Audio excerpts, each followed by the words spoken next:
God bless you. তোমরাও এরকম লিখে দাও যে গড ব্লেস ইউ বলে এখানটা আমার এতে লিখে দাও। আর 1 ট্যাপ করো, মানে এই শব্দটা হচ্ছে ঈশ্বর তোমাকে আশীর্বাদ করুক, আর তুমি এইটা আমাকে বলছো আমাকে আশীর্বাদ করুক। মানে আমাদেরকে একের অপেক্ষা আমাদের প্রেম করতে বলেছে ঈশ্বর, আমাদেরকে বলে দিয়েছে এরকম প্রেম করো, এরকম কথাগুলো বলো, মুখের থেকে শুধু ভালো ভালো কথা বলো, ভালো ভালো চিন্তা করো, পজিটিভ ভাবো। নেগেটিভ ভাবলে নেগেটিভ হবে, বুঝতে পেরেছো?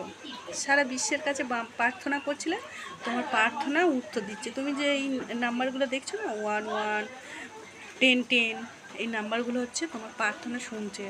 তোমার দরজার কাছে যে জিনিসটা চেয়েছিলে সেই জিনিসটা এসে গেছে, এবার দরজাটা তোমাকে খুলে দিতে বলছে, বুঝতে পারলেন? এবারে তুমি যে প্রার্থনা করছিলে না, প্রার্থনা করলে হবে, এবার তোমাকে একটু করে ধ্যান করতে বলছে। 5 মিনিট আমাদের ধ্যানে বসতে বলছে।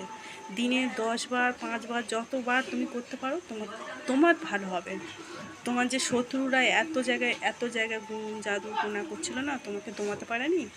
তা তুমি ধ্যান করো, ধ্যান করো। ধ্যানেতে সারা বিশ্বের ব্রহ্মাণ্ড আমার মধ্যে আছে, এরম ভাবে ওনার শক্তি আমার মধ্যে আছে, ওনার পাহাড় আমার মধ্যে আছে, আর উনি আমার সামনে আছে, আমার সামনে আছে উনি, আর আমার ভিতরে উনি আছে, বুঝতে পারছো? আমাদের তো ওনার রক্ত দিয়ে আমাদের কিনে নিয়েছে, কেউ আমাদেরকে রুখতে পারবে না। আমার, তুমি মনে করো আমার জিনিস আমি পাবো, কেউ ছিনিয়ে নিতে পারবে না। তোমাকে এতদিন বিনা সই করে রেখে দিয়েছে, তোমার সমস্ত সব কিছু বোন কেড়ে নিয়েছে, তোমার জিনিস তোমার ফেরত হবে। কেউ ছিগল দিয়ে বেঁধে রাখতে হবে, সেই ছিগলটা তুমি মনে করো সুতো, টুক করে ছিঁড়ে দিবে, বুঝতে পারছো? সেরম ভাই করো যে আমার তুমি নিজে বলো না যে শয়তান বড় না ঈশ্বর বড়, দিয়াবল বড় না ঈশ্বর বড়, তুমি নিজে বলো। তুমি যে ভিডিওটা দেখছে তোমার জন্য বলছি, সবাইকে বলছি যারা যারা ভিডিওটা আমার দেখছো, বুঝতে পেরেছো? সবসময় সবার এই জগতে প্রত্যেকটা মানুষের শয়তান আছে, শয়তান সমস্ত সবার মধ্যে আছে, বুঝতে পেরেছো? সবার পিছনে কাকে ফেরে খাবে ঘুরতেছে, বুঝতে পেরেছো? ফেরে খাওয়ার সুযোগ তোমরা দেবে না, বুঝতে পেরেছো? আমাদেরকে ঈশ্বর এরকম প্রচার করতে বলেছে, ভাই বোনদের সমস্ত সবাইকে প্রচার করতে বলেছে।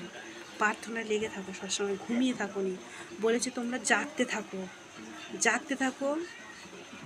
তোমরা যে যদি ঘুমিয়ে যাও, প্রার্থনা না করো, মানে হচ্ছে এটা, ঘুমিয়ে গেলে উনি কখন এসে তোমার ঘরের আসবে, এসে চলে যাবে, তুমি তখন টের পাবে না, বুঝতে পেরেছো?